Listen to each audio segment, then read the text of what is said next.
Welcome back to the Audio Academy podcast. I'm your host, Georgie Jameson, and this week our guest is Jason Carter, founder and festival director of The Podcast Show, which celebrates its 5th anniversary this year.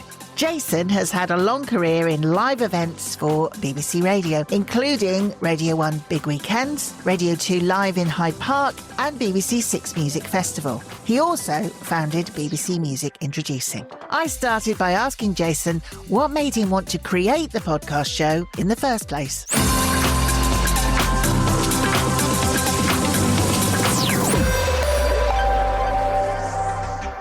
Oh, gosh, blimey.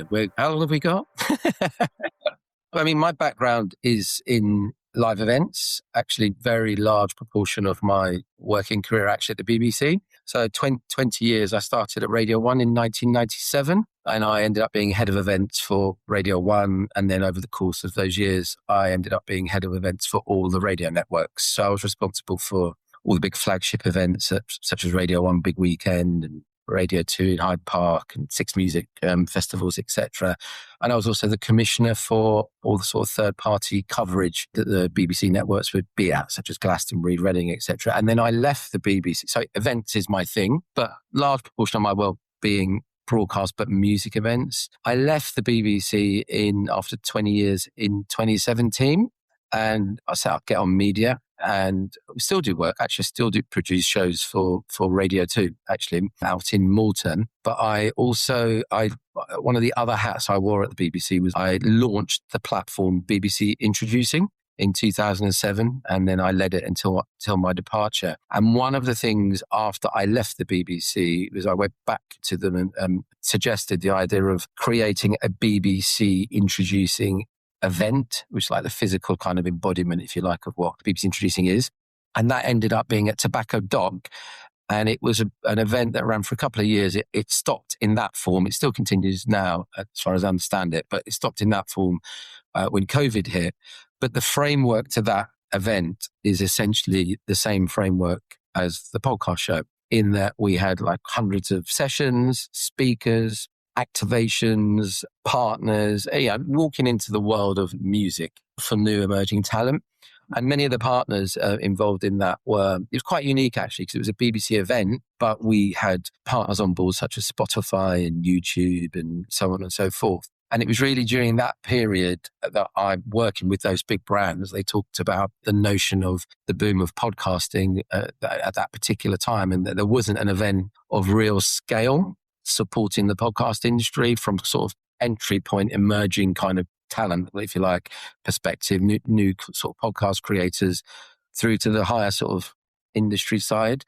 And so I started to develop the thinking around that during lockdown. Got a lot of FaceTime with a lot of partners that are at the show now, the likes of Global and BBC Sounds and Spotify and Amazon, etc. And I got a lot of pickup from an interest from those partners with the idea of doing this. So kind of got on my way, and once a couple came on board, it really sort of snowballed in terms of big partners wanting to support it. And I think one of the things that really struck me, and it was also a lot of feedback from my sort of peers in the industry, was the many events that exist in the sort of audio space at the time. They're not very diverse. They were a little bit old school. And so we just thought about, could we create an event that was open and giving access to all? So the executives, but entry point people, with the backdrop of being as open and accessible as possible to all audiences, making sure it was diverse from every kind of angle, really. And I guess with my festival music background, kind of wanted to create an event that was a conference in many respects, but also felt like a festival as well. So, and less intimidating for new creators coming into the mix, etc. And that's why the strapline when we first launched it was an international festival for the business of podcasting. Key thing being business and a festival. Launched the first one in 2022, and it was just coming out. I cancelled it 3 times because of COVID, and then launched it in 2022. It was perfect timing actually, because there was the real boom during lockdown, but also I remember when we opened the doors and thousands came into the Business Design Centre in Islington. It was the first time people had really seen each other because of lockdown. So there was this real energy in the room. And really from that point on, we've just evolved and developed it. And I can't believe we're at 5 years now. Quite an undertaking. It's grown massively over the last 5 years. Are you surprised how much the show and podcasting has grown? In terms of the podcast show's growth, I am surprised. And, every year it surpasses the previous year in terms of numbers and also people that are engaging in the show. It's a really very international event now. We have visitors from over 60 different countries last year attended the show, and it's going to be similar again this year. I think probably what surprises me most is that it really feels like London becomes the destination in the UK for podcasting globally in May. And it's not a statement that I'm making. It's what I hear from the industry. And when I talk to people in the US that fly over, they're just like, everyone loves coming to London, meeting the UK industry, but also meeting everyone that's flying in from all around the world. So that aspect,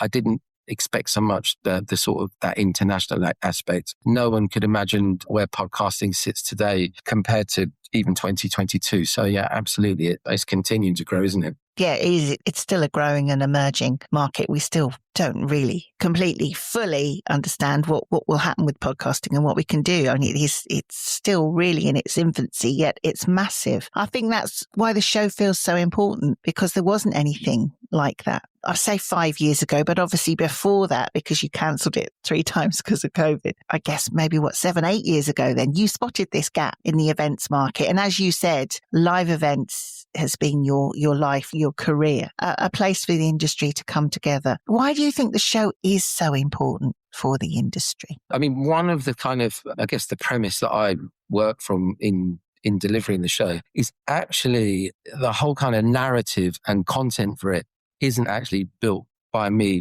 and and the team that's involved. It's actually, we are pretty sort of forensic about talking to the industry about what they want. So for example, I have an international advisory board, and it's what it says on the can. It's like I have a dozen executives from all around the world and of course the UK that just help inform the topics that are the hot topics this year that we should be covering.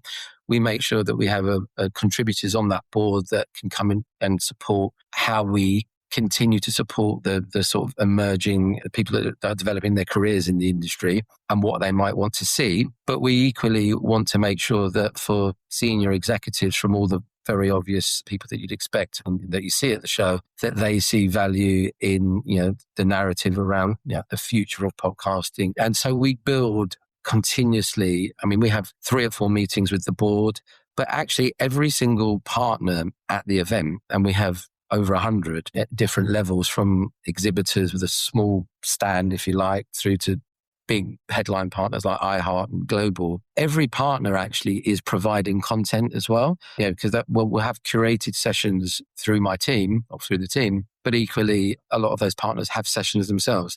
Our job is just to make sure that we're listening all the time and listening to what people want to see at the show. And it's evolved. It's interesting for me, with the 5 years that we've run it, to see the changing landscape of podcasting, whether it's the rise of video 2 years ago, and that debate's almost kind of so run now. I'm not sure it's worth talking about, through to AI. But then, we'll see businesses that came in a few years ago that have become huge. It's a really interesting place to sit, because we see the different touch points and developments within the industry, whether it's how live has exploded or other events that are happening in the space. So it's so vibrant. And the whole creator economy is just another level as well. So, even with that in mind, there are new things that we feel we need to do with the show and make sure we refresh. So, for example, this year we've got a brand new stage, which is the Creator First stage, which kind of goes, conversation is within podcasting, but the whole kind of blurred lines around just creator content. And that's a stage actually curated by Arcade and Jordan Schwarzenberger, whose business is Arcade Media, with the Sidemen. Or we might have, given the international attendees at the event in London, we launched an international stage, which is sponsored by Podimo. So it's just refreshing every year with what we do to keep it relevant. You have got this amazing track record and career in live events, and you mentioned some of the things that you've done there. Incredible, massive events. How does the podcast show compare in terms of the logistics to some of those major events that you've been responsible for? Obviously very different, but what's similar is, it's pretty stressful putting it on. I mean, Yeah. it's in a sense, running major music shows as I did at the BBC. You're actually, the kind of real stress point there is health and safety and the responsibility for example, as a festival director for the London 2012 Olympics with Radio 1's Hackney Weekend. The responsibility is for 100,000 people on Hackney Marshes across 2 days. So the level of stress around just making sure people can attend the event and leave safely is kind of at the sort of forefront of thinking. Here, we're not worrying about people's lives, which is. But there's still a lot of people coming through your doors. There is a lot of people, but we're in an operating venue that does this sort of thing regularly. But there are different kind of challenges, and one of them being what I've touched on, which is just ensuring that, we can deliver the best value for those different audience types that attend the show. And it's a juggling act because you want to make sure that if you are a senior executive from, let's say, Amazon or Spotify or BBC Studios, etc., that you're coming to the show and you're getting business done and you're launching new things. But equally, what we don't want to do is alienate an independent podcast creator who wants to start their journey. And we want to make sure we're welcoming to them and that they can come into the show, not feel intimidated and sit in front of the creator stage for 2 days and just get some real inspiration from some leaders and learn different facets of the industry. So it's about being a springboard and almost a legacy piece, hopefully, for the kind of next generation of people in audio, as well as being an important, valuable show for more longer standing industry professionals. We want to make sure that, I guess what we always aspire to is making sure that if someone wants to springboard into or elevate what they're doing in podcasting, then this is the place that they hopefully leave after 2 days. And they've got a massive new address book of contacts and names and networking. And for others, that, there's real tangible return of investment for being at the show. We're kind of outside the office here. We've got a wall chart of over 180 sessions right now with 3 weeks to go. There's only a few gaps left in it. And just making sure that, okay, what proportion of the content is ticking that box for that audience type versus this audience type. But it's exciting. It's an exciting thing to do. Yeah, it's exciting. But yeah, making sure that it's on point and post-show that we see good reviews on socials and wherever for the event. Well, I think you touched on a bit of that there, and I'm fascinated by this kind of massive wall chart. I want to ask you, as festival director, then, what is your role? What do you primarily do leading up to and during the festival? The lead up for me is really jumping across. Some would say in the team annoying, but jumping across the different key kind of areas. Obviously, content and the program is key. And so straight after this chat with you, I'll be sitting down with the content team and we're doing a whole sweep of that board to see where we think the gaps are, what might be missing, thinking about some last minute speakers that we think would be good to add into the program. I try not to interfere too much because we've got a great team. Fergal O'Neill is the deputy director of the show and leads the content team. So we're in really good hands, but I will drop in there and I drop in across the various areas, so sort of the marketing campaigns. So yeah, it's me poking my nose in the different verticals in the delivery of the show. When it comes to the show, it's really just meeting people at every level, especially on day 2, how they're feeling about the event. Is it delivering for them? Obviously, I get a lot of that post-event as well. And then the other is we've got 100 plus partners at the event from every level. I mean, we're really proud that we feel like, we've got the who's who of all the people that you'd expect to see in the space. This year, Bauer have come in for the first time. I mean, they've been at the show, but actually in as a formal partner. And so if you look up the logo stack, on the show, everybody who's anybody really. It's a who's who, isn't it? I mean, there's still some people I'd still like to convince. But yeah, so a lot of time talking to the partners at the event and making sure that it's working for them. You mentioned some of the team there. What kind of size of team do you have helping you? It grows within up to the run into the event. I mean, I have a sort of core group of about half a dozen people working on it dedicated, and that's throughout the year.